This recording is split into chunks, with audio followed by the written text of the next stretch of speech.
Welcome back to Exchange Server 2019 installation. We have already completed the prerequisites for our Exchange and DC. Also, we have extended the schema, prepared the Active Directory and all domains. So now it's time to install the Exchange Server. So let's move to the Exchange Server and start the installation. So now I'm on a server 2 and let me open Hyper-V, and inside my DC01 I have Exchange 01, and let me log in with the domain administrator. You can use any user with the enterprise admin rights. Let me maximize it, and inside the C drive I have a Exchange DVD, that is a ISO file. Let me mount it. Here we have a Exchange setup file. Let me click on setup.exe, and now it says check for updates. I am just doing don't check, and it's copying the file, and now it's preparing the resources. It says welcome to Microsoft Exchange Server. Let's click on next, and you can read the license agreement, and you have to accept the terms in the license agreement.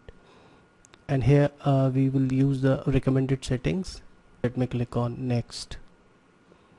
So we are going to prepare for the mailbox server role, so we will check the mailbox, and here you say the install Windows Server role automatically. I will also check that, though I already installed it with the PowerShell. And here you can see the C program file Microsoft Exchange Server v15. This is the path for our Exchange Server installation. Let me click on next, and it says malware protection setting, disable malware. So if you click on yes, then it will be disabled, so let's proceed with no.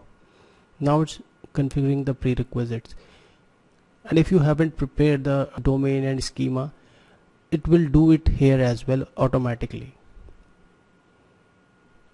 So all the prerequisites are completed, and let me click on install. So now the Exchange Server installation will be started.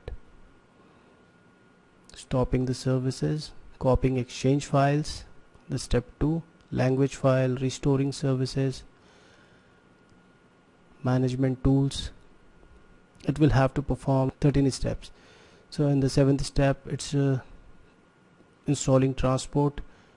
On 8th it's installing client access service, mailbox service, the 9th step,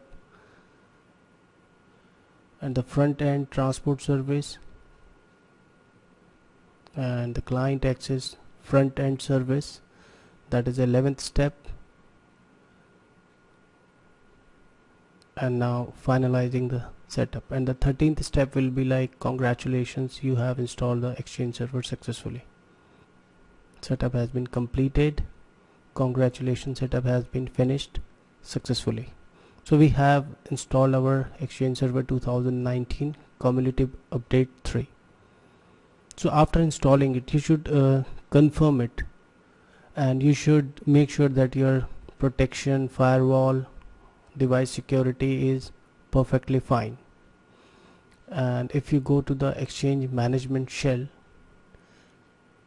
you have to confirm that our AD has detected it as a Exchange Server or not. So if we see the get Exchange Server, it will show you the Exchange Server name, that is EX01, site, server, role as a mailbox, standard edition, and the version.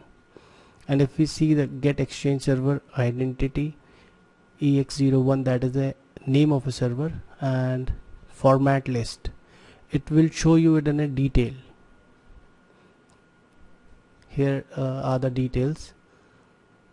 You can see, let me scroll it up.